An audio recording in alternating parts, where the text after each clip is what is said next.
Magandang gabi po mga kaibigan at mga magulang. Narito pong muli kaming ilan na kinatawan ng Bayan ng Diyos o ng People of God Congregation at nakahandang maglingkod sa panibagong katwirang ituturo ng banal na kasulatan. Sinabi ko pong ito'y panibagong katwirang ituturo ng banal na kasulatan sapagkat wala po kaming inaasahang magtuturo ng mga banal na katwirang ikaliligtas ng ating mga kaluluwa. Walang iba kung hindi ang tinatawag na Biblia o ang tinatawag na mga banal na kasulatan. Sa pagkakataon pong ito'y tatalakayin natin ang karniwang naririnig natin sa mga tagapangaral sa makatwid bagay ang tungkol sa tinatawag na pananampalataya. Maraming iba't ibang pakahulugan ang mga tagapangaral tungkol dito sa tinatawag na pananampalataya na sa kanilang paniniwala na basta ang tao ay merong pananampalataya, ang taong yon ay maliligtas sampu ng kanyang sambahayan. At merong paniniwala na hindi po naman namin sinisensura na kapag ang isang tao ay may pananampalataya, ang taong yon ay karapat-dapat sa langit na kinaroroonan ng ating Diyos na makapangyarihan sa lahat. Ngunit ngayon pong gabi ay atin pong iisa-isahin ang pagtuturo ng Biblia tungkol sa iba't ibang uri ng pananampalataya. Sinabi ko pong iba't ibang uri ng pananampalataya sapagkat sa Biblia po ay merong 4 na uri ng pananampalatayang binabanggit. Na ang 4 na uri ng pananampalatayang ito ay maliwanag na mababasa natin sa Biblia na hindi ang lahat ng pananampalatayang ito na binabanggit sa Biblia ay makapagliligtas ng ating mga kaluluwa.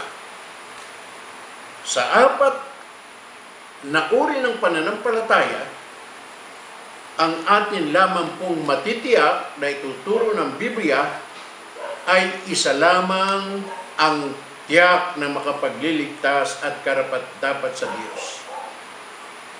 Para patunayan sa atin ang bagay nito, sa akin pong pagpapasimula, nais kong bumasa ng isang talata sa 4 hanggang 6 ng Epeso. Ganito ang kanyang sinasabi. May isang katawan, isa lamang ang katawan, at isang espiritu, gaya ng pagkakatawag sa inyo sa isang pag-asa ng pagtawag sa inyo. Isang Panginoon, isang pananampalataya, isang bautismo, isang Diyos at Ama ng lahat, na siyang sumasa ibabaw ng lahat at sumasa lahat at nasa lahat. Yung mga katwid, ano po ang ating napakinggan ayon kay San Pablo? Isa lamang ang pananampalataya kung paanong iisa ang Panginoon at iisa ang Diyos. Isa lamang ang pananampalatayang karapat-dapat at ikaliligtas ng isang tao na naglilingkod sa ating Panginoon. Isa lamang ang pananampalataya. Sa makatid, kung isa lamang, hindi sapat na sabihin ng taong basta kami may pananampalataya, ligtas na. Hindi po. Bakit? Sapagkat meron pong 4 na uri ng pananampalatayang binabanggit sa Biblia. At doon sa 4 na uri ng pananampalataya, isa lamang ang karapat-dapat sa Diyos. Kung paanong iisa ang Diyos, iisa ang Panginoon, isa lamang ang pananampalatayang karapat-dapat sa Diyos. Ngayon, ang ating tanong ay ganito. Tunay bang merong 4 na uri ng pananampalatayang binabanggit sa Biblia? Ano-ano ang 4 na uri ng pananampalataya na binabanggit sa mga banal na kasulatan? Basahin po natin ang isang uri. Babasahin po ni kapatid na Aaron sa Santiago 2:19. Ganito ang kanyang binabanggit. Ano po ang isang uri ng pananampalatayang binabanggit sa talatang ito? 2:19.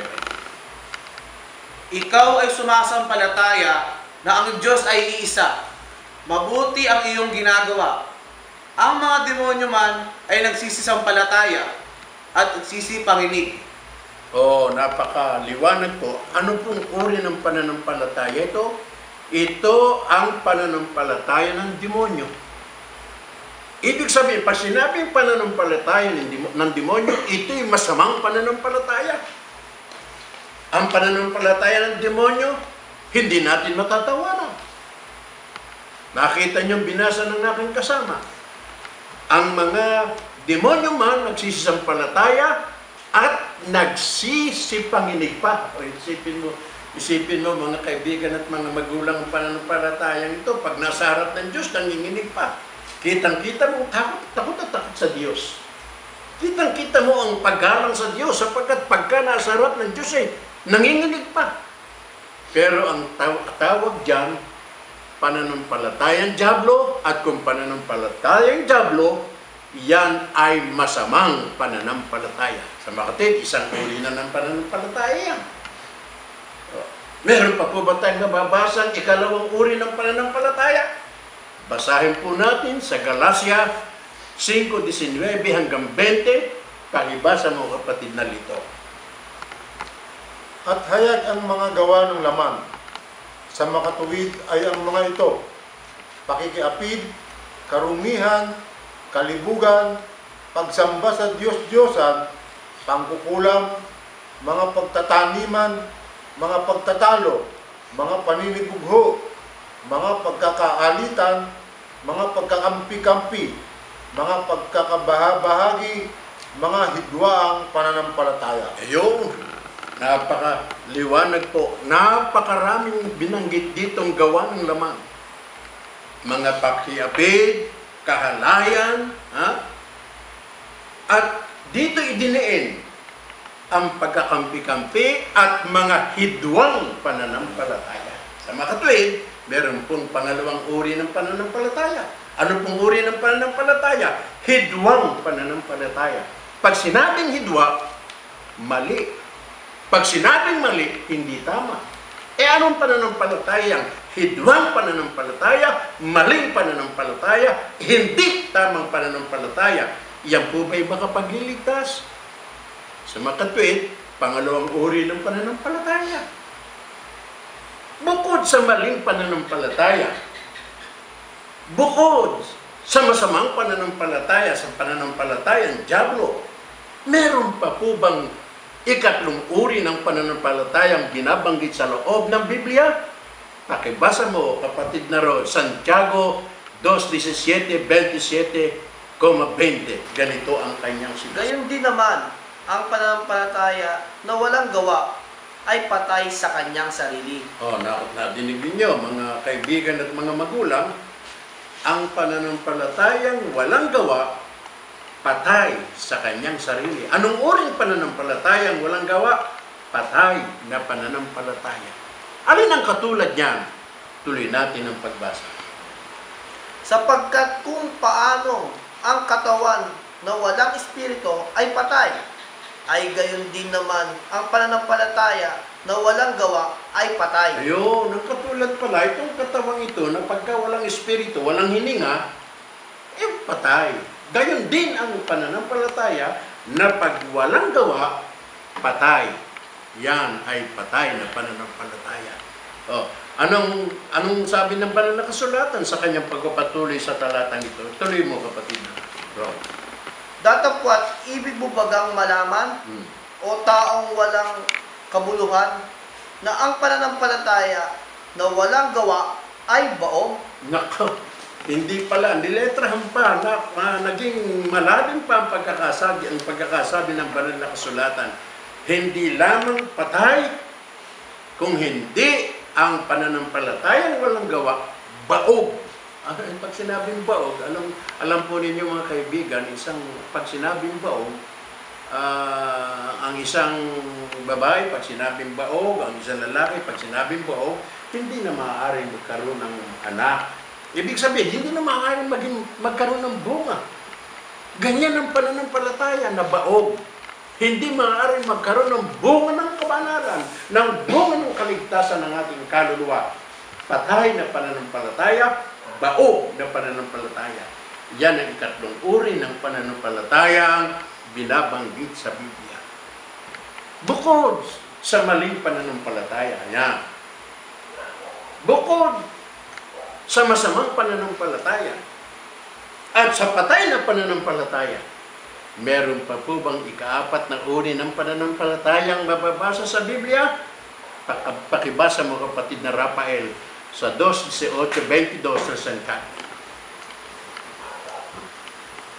Oo, sasabihin ng isang tao, ikaw ay mayroong pananampalataya at ako'y mayroong mga gawa. Ipakita mo sa akin ang iyong pananampalatayang hiwalay sa mga gawa, at ako sa pamamagitan ng aking mga gawa, ipapakita ko sa iyo ang aking pananampalataya. Napakaliwanag ang isang matinding hamon ni Apostol Santiago. Ipakita mo ang iyong pananampalataya na hiwalay sa gawa. Ipakikita ko ang aking gawa na ito ang kahayagan ng pananampalataya. At narito ang wika, ang santong sulat sa pamagitan ni Apostol Santiago, ipakita mo ang pananampalataya na hiwalay sa gawa, ipakikita ko ang aking gawa na yan ay kahayagan ng pananampalataya. Anong tawag yan?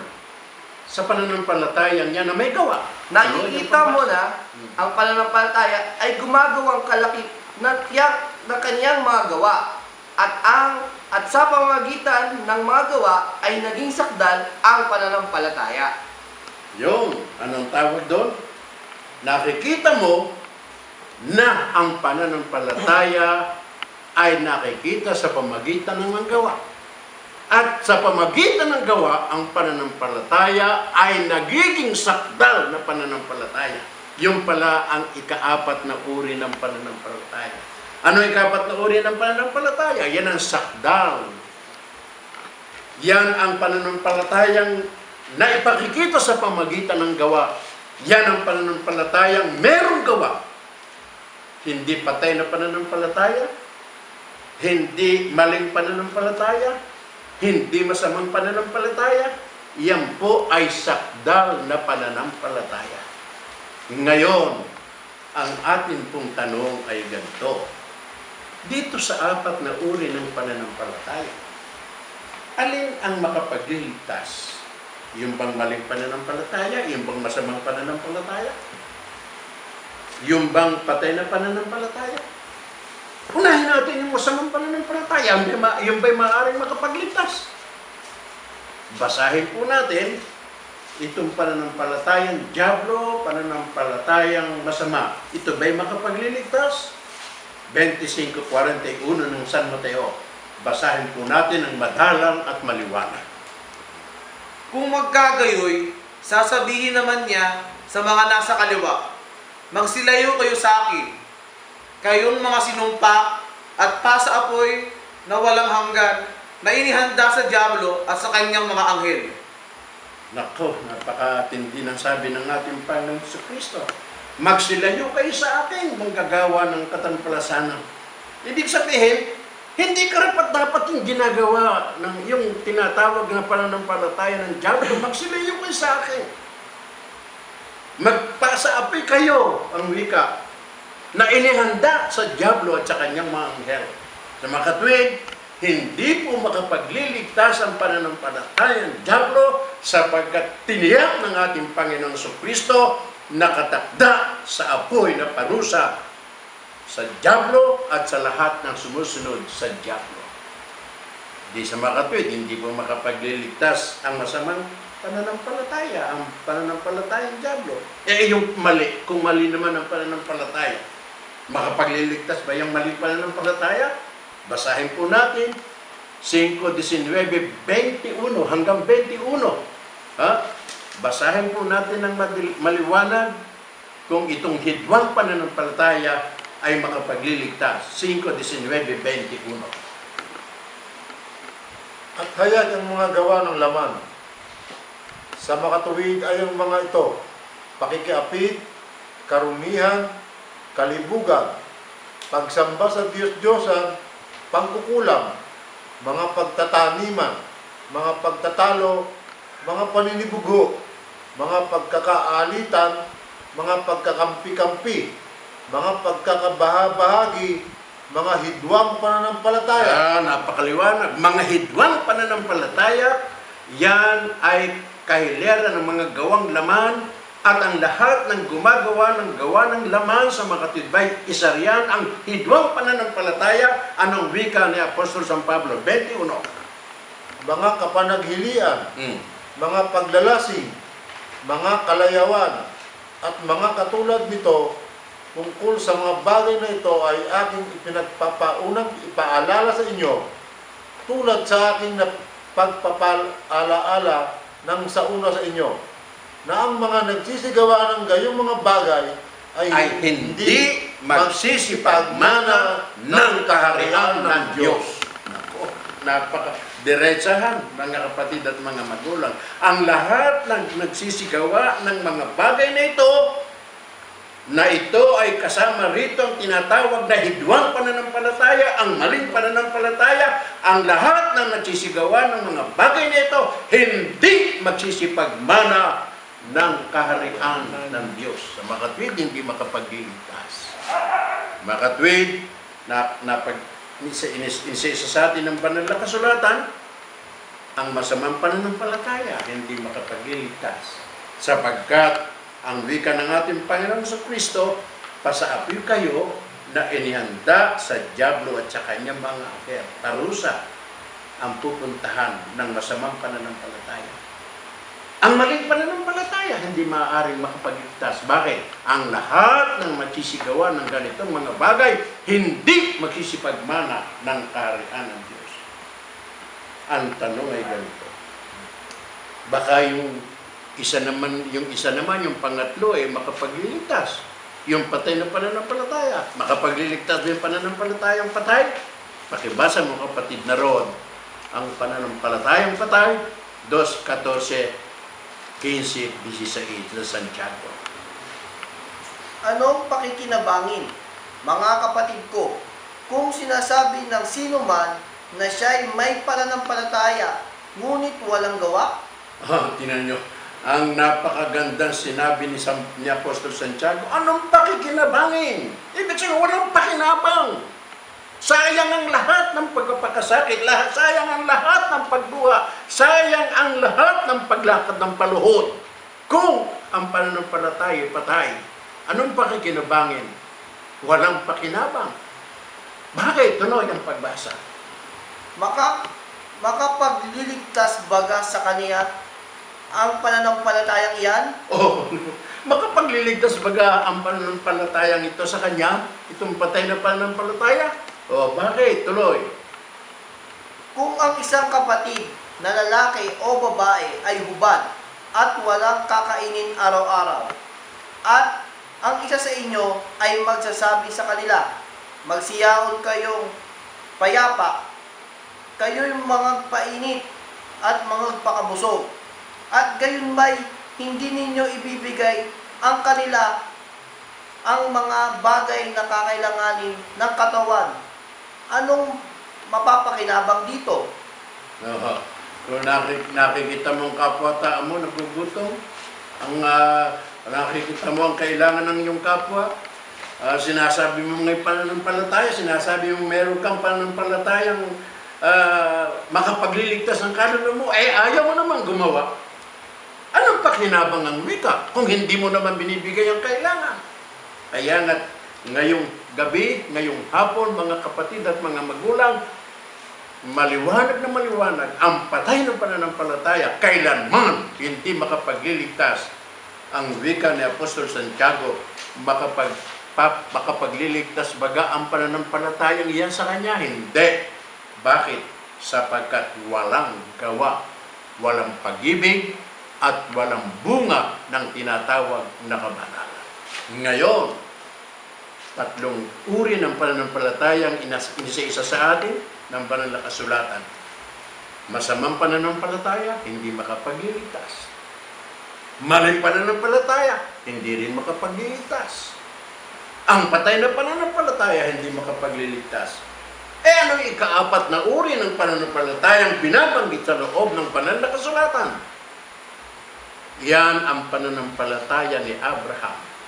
Iyan bang pananampalatayang yan ay makapagliligtas? Basa 2:23 ng Santiago.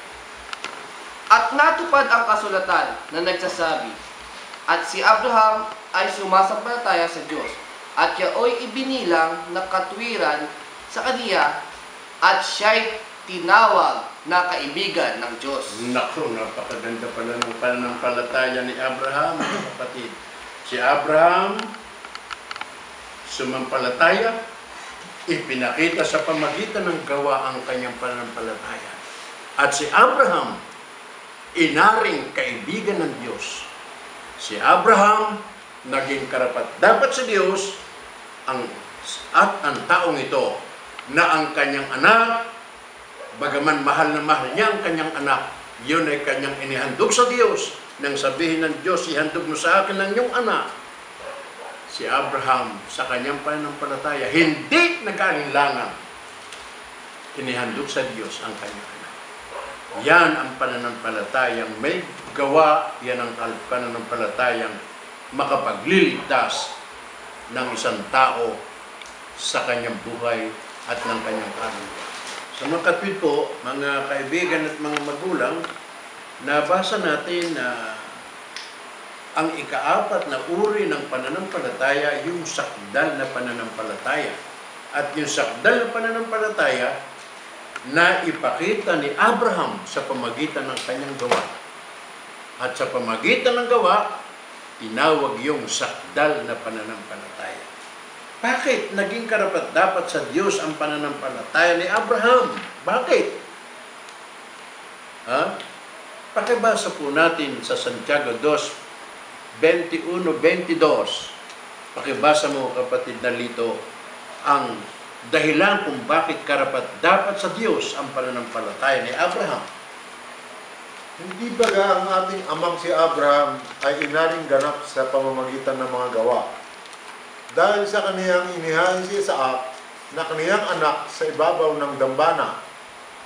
Nakikita mo na ang pananampalataya ay gumagawang kalakip ng kaniyang mga gawa. At sa pamamagitan ng mga gawa ay naging sakdal ang pananampalataya. Naging sakdal ang pananampalataya sa pamagitan ng gawa. Ano yung gawang ginawa ni Abraham? Ang kanyang anak na si Isaac, na sabihin ng Diyos, ihandog mo sa akin si Isaac. Hindi nagdalawang isip si Abraham. Si Isaac, inihandog sa Diyos. Sa mga kapatid, sa pamagitan ng gawa. Merong gawa ang pananampalataya ni Abraham. Ipinakita ang kanya sakdal na pananampalataya, hindi sa pamagitan ng labi, hindi sa pamagitan ng salita, hindi sa pamagitan ng magandang pangungusap. Ipinakita ang kanyang pananampalataya sa pamamagitan ng gawa. Gawa. Merong gawa ang kanyang pananampalataya. Mga kaibigan at mga magulang, ganyan po ang mga lingkod ng Diyos. Ipinakikita ang pananampalataya sa pamamagitan ng gawa. Si Noe, nang siya paalalahanan ng Diyos, ng utusan ng Diyos, Noe, paulanan ko ng 40 araw at 40 gabi ang sanlibutan. Palulubugin ko ang sanlibutan. Ikaw ay gumawa ng daong sa itaas ng bundok. Alam nyo mga kaibigan at mga magulang, nalalaman ng tao, nalalaman natin ang daong ginagawa sa tabi ng ilog, sa tabi ng dagat. Pero nang sabihin ng Diyos, ikaw, Noe, gumawa ng daon sa itaas ng bundok. Bagaman pinagtatawanan siya, kinukutya siya, sinasabing ulyanin na si Noe. Pero si Noe, gumawa ng daong sa itaas ng bundok. Hindi sa tabi ng ilog, hindi sa tabi ng dagat. Kapag sa tabi ng dagat ginawa ang daong, isasadyad na lamang at aandar na ang daong. Kaya doong ginagawa sa tabi ng ilog at tabi ng dagat. Pero si Noe, sa utos ng Diyos, hindi siya nagdalawang salita. Bagaman siya'y kinukutyat, inuuyam ng maraming tao, sinasabing ulyanin na si Noe. Bagaman sa mundo, ginawa niya ang daong, kanyang sinunod ng Diyos. Kung anong nyutos ng Diyos, yun ang kanyang ginawa. Gumawa ng daong sa itaas ng bundok. At sa pamagitan ng daong na yon, nang umula ng 40 araw at 40 gabi, lumubog ang sanlibutan. Walang naligtas kundi si Noe at ang kanyang mag-aanak na nakalulan doon sa daong. Napakadakilang pananampalataya ni Noe. Ganyan din si Maria. Pinakita ang kanyang pananampalataya sa Diyos. Si Maria sa panahong ito, kung ating i-compare, kung ating itutulad ang kagandahan ni Maria, masasabi natin kasing ganda ng mga Miss Universe dito sa ibabaw ng mundo. Maganda si Maria. Talagang maganda si Maria. Pero nasabihin ng Diyos, Maria, mag-aasawa ka kay Tandang Jose. Hindi tumutol si Maria. Hindi nagdalawang isip. Hindi sinabi ni Maria, Panginoon, batang-bata ako, si Jose, ang luwagi si Jose, matandang Jose, o ugod-ugod na si Jose. Ang luwagi lamang. Hindi tumanggi si Maria. Tinanggap ang sinabi niya ng Diyos. Si Maria, pinapag-asawa kay Jose ang luwag dahil sa pananampalataya. Si Abel, sa pananampalataya. Nang sabihin ng Diyos, kailangan niyong maghandog. Si Cain naghandog din. Pero anong hinandog ni Cain? Hindi tinanggap ng Diyos. Anong hinandog ni Cain? Ay yung mga bunga ng kanyang mga punong kahoy na inalagaan, yung kanyang tinubong mga punong kahoy, mga gulay-gulay, mga kung ano-ano, hindi tinanggap ng Diyos. Ang gusto ng Diyos, mula sa hayupan, mula sa hayop. Anong ginawa ni Abel? Ang inandog ng Diyos, iniandog niya sa Diyos, yung mula doon sa kanyang hayupan, yun ang utos ng Diyos. Kaya ang tinanggap si Abel.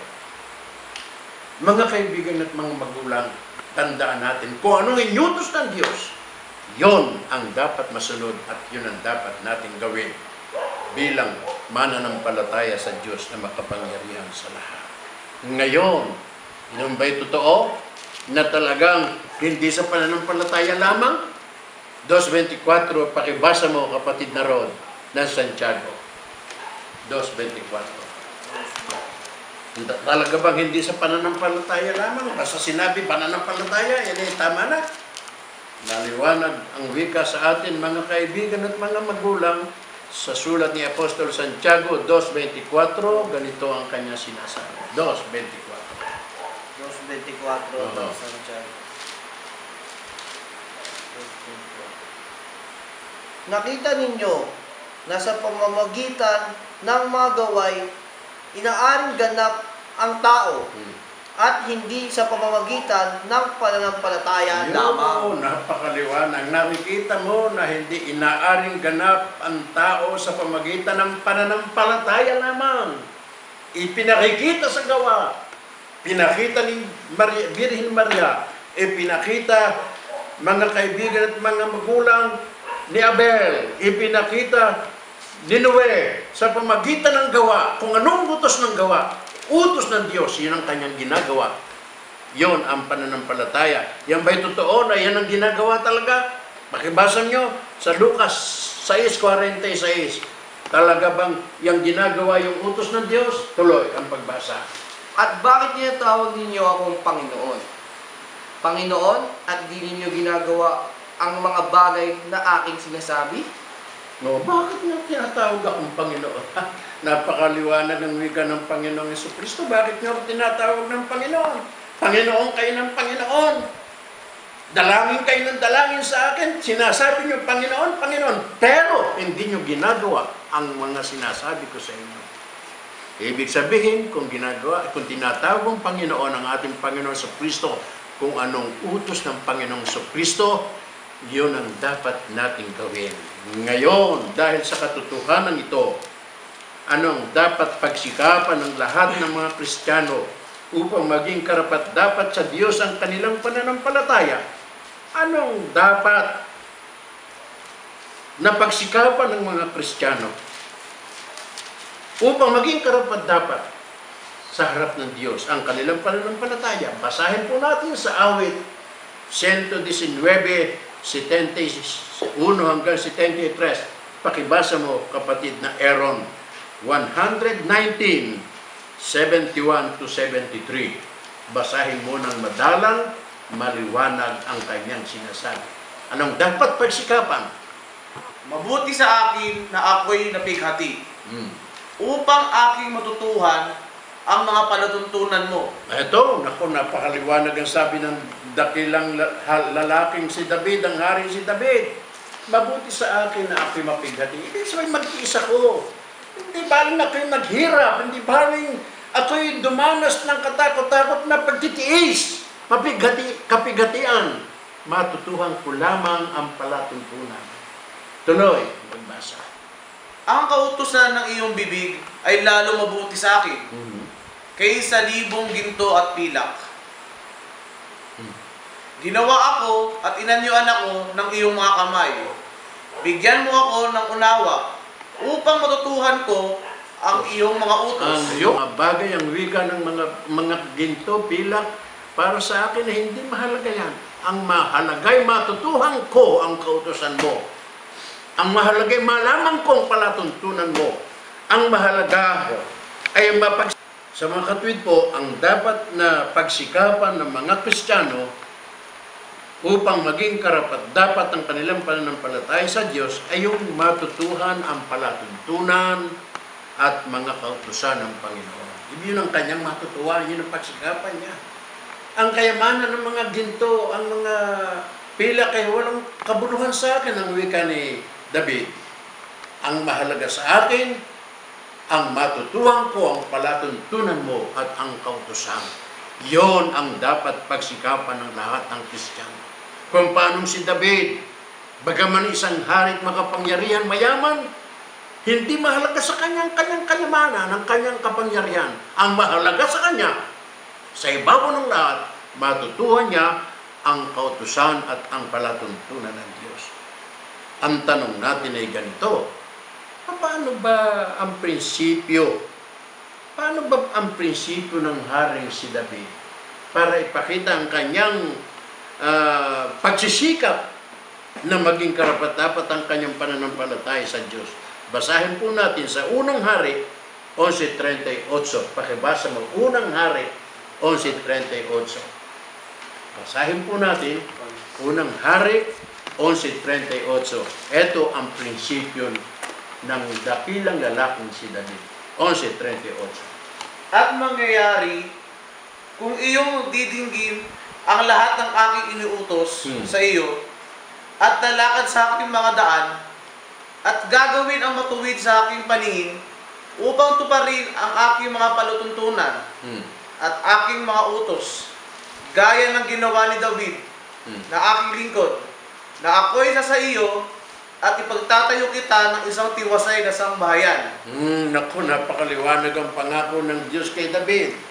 Kung tutuparin ng aking mga utos, kung tutuparin ng aking palatuntunan, ibibigay ko sa iyo ang isang tiwasay na mag-anak, tiwasay na mag-anak. Bakit? Sapagkat tinutupad mo ang kautusan at ang aking palatuntunan. Tunay bang ganyan talaga ang sinabi ni David? Ganyan ang prinsipyo ni David? Unang Kronika, Unang Kronika 14:16a. Unang Kronika 14:16a. Kronika 14 na tayo. 14:16a. A lang, ha? At ginawa ni David kung ano ang inuutos sa kanya ng Diyos. Oo, napakaliwanag. At ginawa ni David kung ano ang inuutos sa kanya ng Diyos. Mga katwid, yun ang naging prinsipyo ni David. Bagaman sa isang hari makapangyarihan, kung anong inuutos ng Diyos, yun ang kanyang ginawa. At talaga bang yan, nangasulat yan para matutuhan natin? Talaga bang ganyan? Talagang dyan nakaukol sa atin mga Kristiyano yan? Yung nasulat na kautusan ng ating Panginoon? 15:14 ng Roma. Pakibasa mo, kapatid na. Kaya Roma 14:15:4 ng Roma. Ganito ang kanyang pahayag. Talaga bang nasulat yan sa ikatututo natin? Roma 15:4. Ayan, kailangan listo kayo riyan. 15:4. Sapagkat ang anumang mga bagay na isinulat ng una ay nangasulat dahil sa ikatututo natin. Yung anumang bagay na nasulat ng una, mga kautusan, ang mga malatuntunan, nasulat ng una sa ikatututo natin. Yun ang dapat nating pagsikapan, matutuhan ang palatuntunan, ang kautusan, nakasulat at napasulat ayon sa kay Apostol San Pablo. At yan ba'y talagang tungkulin ng lahat ng tao? Tungkulin ba lahat ng tao yan? Basahin po natin 12:13 ng Ecclesiastes, kapatid na Rafael. Ganito ang kanyang sinasabi. Ito ang wakas ng bagay. Lahat ay narinig. Ito ang wakas ng bagay, lahat ay narinig. Ito ang ultimo. Ito ang final. Ito ang ultimong sinabi ng banal na kasulatan. Ito ang wakas ng bagay. Lahat ay narinig. Ano sabi? Tuloy. Ikaw ay matakot sa Diyos at sundin mo ang kanyang mga utos sapagkat Ito ang buong katungkulan ng tao. Napakaliwanag. Sapagkat ito ang buong katungkulan ng tao. Ikaw ay matakot sa Diyos, sundin mo ang kanyang mga utos, sapagkat ito ang buong katungkulan ng tao. Katungkulan mo, katungkulan ko, katungkulan natin lahat na sundin ang utos ng Diyos para ipakita ang ating pananampalataya, para maging karapat-dapat ang ating paglilingkod, maging karapat-dapat ang ating pananampalataya, maligtas tayo sa pananampalatayang sakdal, sundin natin kung ano inuutos ng Diyos. At yan ang dapat nating pagsikapan para maging. Sa makatwid, napakaliwanag po ang pagtuturo ng banal na kasulatan. Ito ang wakas ng bagay, lahat ay narinig, ikaw ay matakot sa Diyos, at sundin mo ang kanyang mga utos sapagkat ito ang buong katungkulan ng tao. Tungkulin nyo, tungkulin ko. Tuparin ang utos ng Diyos. Kung anong inuutos ng Diyos, yun ay ating tuparin. Yun ay ating sundin.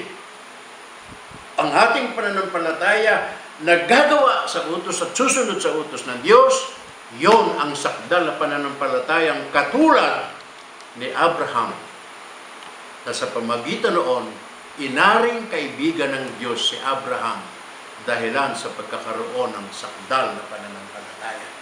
Ngayong gabi, yan po ang aming naipaglingkod. Sana'y ating lubos na maunawaan na hindi natin dapat pabayaan manatili yung katwirang basta manampalataya ligtas na. Hindi po. Kailangan po kung mananampalataya tayo, yung pananampalatayang sakdal sa pamagitan ng gawa na katulad ng ginawa ni Maria, ginawa ni Noe, ginawa ni Abel, ginawa ni Abraham, ipinakita ang kanilang pananampalataya. Yan ang sakdal na pananampalataya.